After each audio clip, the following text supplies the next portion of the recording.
Do not save what is left after spending, but spend what is left after saving. That is advice from Warren Buffett.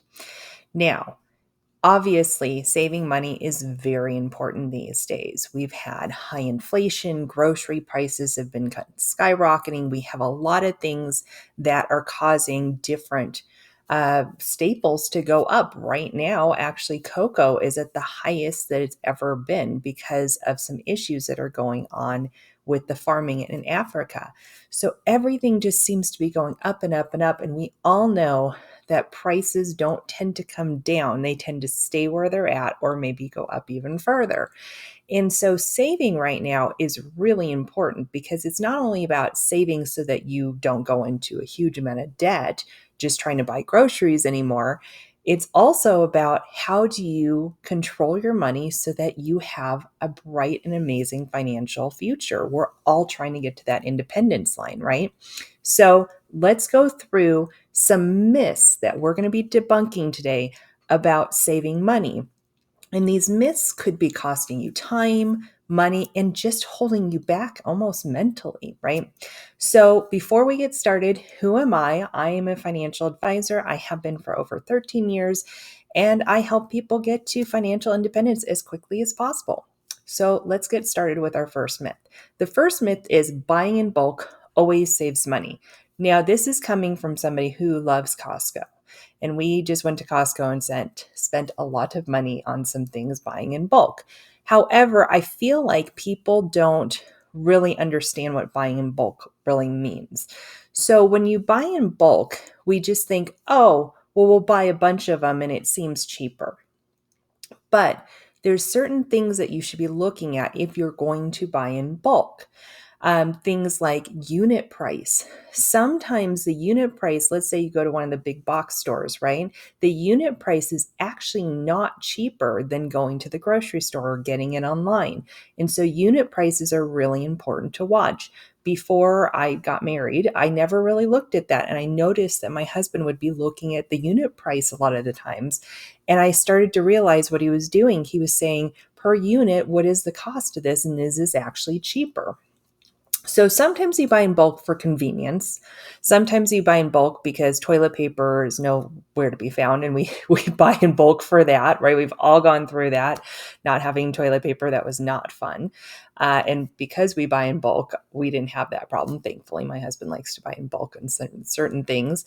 But the other thing is that buying in bulk can actually cost you money, especially if you know yourself and you know that you change your mind a lot. Maybe right now you like collagen protein, this brand, but next time you're going to want to go to this brand or it stops working as much or things like that. So buy in bulk to a reasonable amount. Don't buy so much of a certain product or food that's going to go to bad very quickly. Things like that. Pace yourself. A big thing that we do that I talk to a lot of clients about is that throwing money away in the trash can every week with buying too much groceries. A lot of times people will buy groceries trying to be good this week and they end up in the trash can. I have been guilty of that too. Really watch that because that's money just going out the door that you could be saving. And the biggest thing that you need to be looking at also is online shopping. This is not really buying in bulk, but that subscribe and save thing on Amazon, I love that. I do love that feature. You save some money doing that, but you've got to manage it. I was just talking to a friend of mine who said he wasn't managing it and he had so much I think it was paper towels that was on his subscribe and save because he kept forgetting to go on and manage it. So make sure you're managing your deals so that you're not paying for things that you don't need right now. All right, myth number 2, you have to make big cuts to see big savings. Now, this seems to be a theme that I'm seeing on social media right now, and all the influencers saying, don't worry about your coffee. Your coffee is not going to make you a millionaire. Well, I agree with that, obviously. I mean, $5 saving that, once a week is not going to make you a millionaire. But what they're not understanding is that sometimes those small purchases are part of a mindset that you can change. And just taking out small purchases that you know that you don't need to do can start to push you in a direction that you're making savings on bigger purchases, or you're changing habits that way, right? If you're not going to Starbucks or your favorite coffee place and getting Starbucks every day, that is a habit change.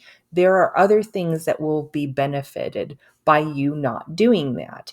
Now you're not buying the pastry with that. Now you're not spending the money in the gas to get there. Maybe you're, being able to take some more time with family because you're not having to go to Starbucks every day before you do that. So it's not really just about saving, the $5. It's about what can happen from those little changes. And it's much easier to make small changes than big changes. So start with a small change and build on it, right? There's a really good quote that I read by Benjamin Franklin. And it says, "Beware of little expenses. The small leaks will sink a great ship." I love that quote. That is going on everything now. I think that's so true. We tend to talk ourselves into it's only $5, it's only $10. Those only $5 and $10 really add up over time. So, reality check is small and consistent savings can add up to big savings. All right, myth number 3, credit cards are bad. You should never use a credit card. You should cut them up. Now, if you have problems with credit cards, yes, you probably shouldn't use one. If you have problems with self-control, probably not a great idea to use a lot on credit cards. However, credit cards can be a great way of saving, actually. If you are aware of what you're spending your money on, and you've heard me talk about going once a week, looking at your credit card, being aware of what you're spending your money on. That is important if you're going to use your credit cards. There are some really great benefits with credit cards. There's, 1.5% cash back. There's points for flights. There's other things that you can utilize to save money on other purchases. I have one friend in particular who's amazing at his points and all this for travel. I mean, they go on huge vacations and it costs them virtually nothing because of the way he manages his points. And so, am I telling everybody to do that? No, but there are benefits with credit cards that you can get some cash back, you can get some other things.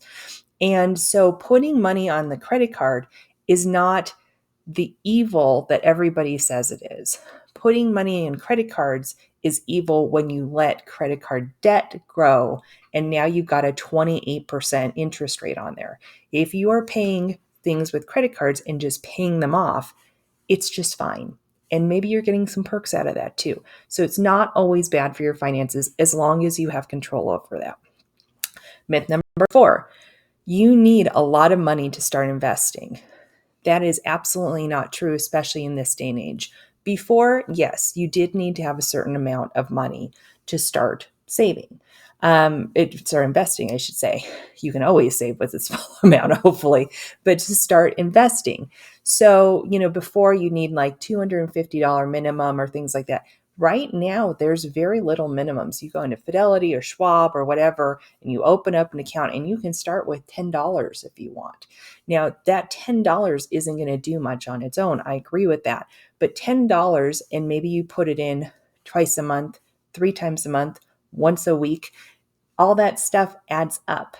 And as you start to generate and build in investing, you start to learn about investing more. You start to understand your kind of Achilles heel when it comes to investing. When is that time you start to panic? You get to learn from that. Investing is important in many respects. It really shows you what your relationship with money is, and it really kind of puts that mirror up to you and goes, how are you as an emotional person when it comes to your money? It really does do that. And so start with something small. That is totally fine.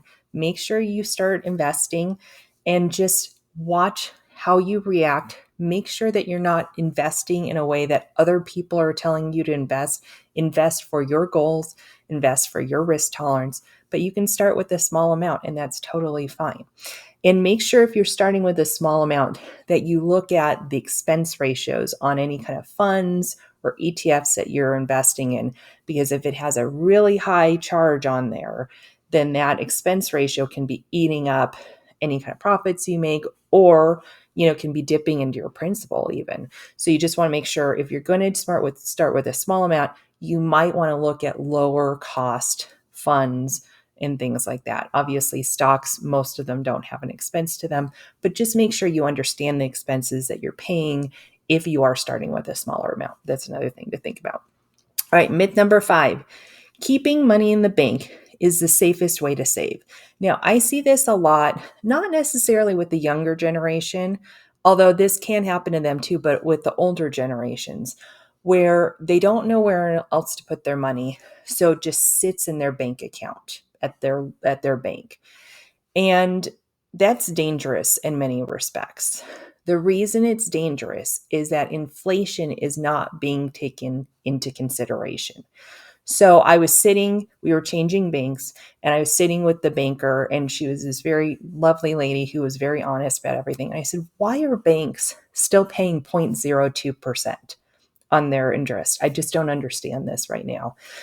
She leaned back and she goes, you got me. I have no idea. They are still paying a very, very low interest rate on money sitting in your checking and savings account. And inflation, as you know, has been high. It's now come down, but historically, inflation is about 2.5%. If your money is not keeping up with inflation or making 2.5%, you are actually losing money. So if you are keeping money in a bank account just because you don't know what else to do with it, there are plenty of other options. And you can keep enough as a rainy day fund in there if you want to have something to get to, but start exploring some other options. Does it mean you need to push it all in investing? No, but there are other options to take a look at so that you are keeping up with inflation, because inflation can really eat away at your buying power over time. So don't just leave it there because you don't know what to do. Find a professional, do some research, Google it if you need to, figure out what to do with this money because it's losing buying power. All right, so those are your 5 myths. Hopefully, this helped you. You are now informed of some saving strategies. Which one of these are you going to take and implement today? What are you going to do in your saving strategies and tweak it so that you are doing better for yourself? Because that's all we can do is just keep trying and just trying to improve. And the more that we just keep trying, something's going to stick, and that's going to make a big difference for you. Now, obviously, I want you to look at your own saving strategies, make adjustments, take some insight from this, leave some comments below. What has worked for you and what hasn't? What do you agree with what I said and what do you not agree with? We are allowed to have opinions, right? And, thank you so much for watching this. And hopefully this gave you something to think about as you go through your financial journey, as you try to get to financial independence. And leave some comments below. I want to know what you think. And for next time, what we are going to be talking about is the real deal between buying and renting. That is a big topic right now on social media. And we're going to go through buying versus renting, pros and cons of both. All right, we'll see you for that video. Thanks for having me in your life for the last 15 minutes.